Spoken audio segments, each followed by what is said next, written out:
addeessa.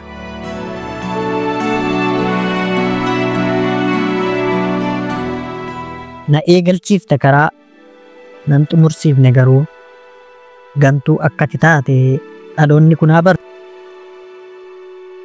Gugguufee qarmii bu'ee maasii ormaarra jooree galata sirraan dhabee dafqee dhala kee soore.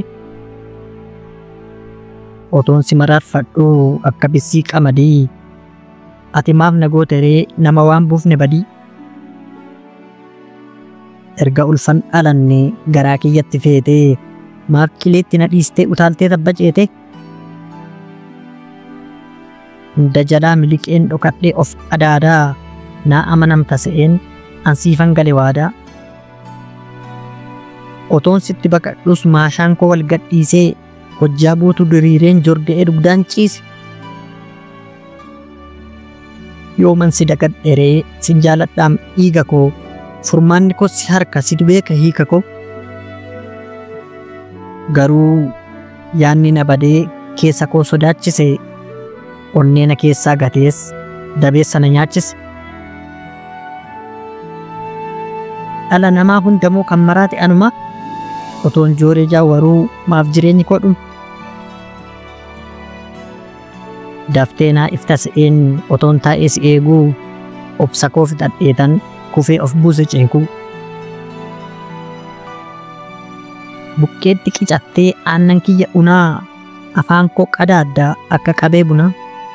Diriirfattee teessee kaa'oo kiyya xuuxaa kaatee na tuttuqxaa akka ilmoo hantootaa. Gabbarsa keef jedhee harka dhadhaadhee sanbata urgufaa dhala koo beelessee hamma yoomitti nan miillattisiif kufa.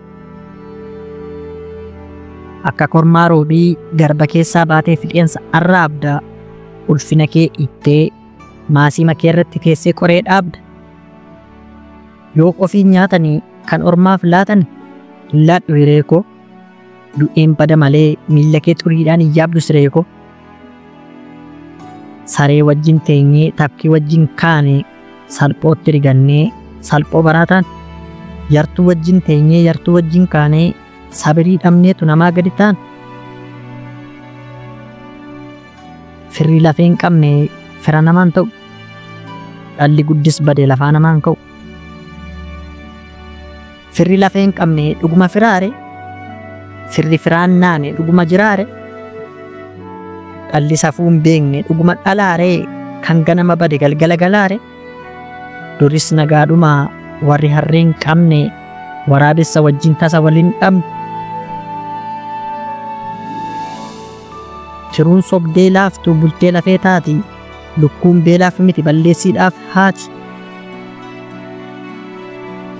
Nan dharra ejattee foon liqeeffattaare qotisuu si miidhee haaloo deeffattaare. Ormatti michitee fira hamattaare quba kee ajaa'e ofirraa gattaare. Doonii guddaa malee galaana dheetaare ba'aa harreen baattu sangaatti feetaare. Akka siree garbii cinaacha na quuqaa akka buqqee cabaa gorduuba na ruuqaa mataa koo sokkuumtee bobaa na qirqirtaa harka koo micciirtee quba narraa cirta. Har'a yoon maraadheeyyuu hadhaa kan kee liqimsaa nan amana abdiin qabaa dhangaa ta'ee na cimsa. Ansiif jecha salphannaan natti barooddus farri kanaaf shakkii hin qabu naafis ni dhufa barra. Suutas qabxisan malee akka mogolee caamsaa ija sababa qabdu handaarruu dhahee jaamsa.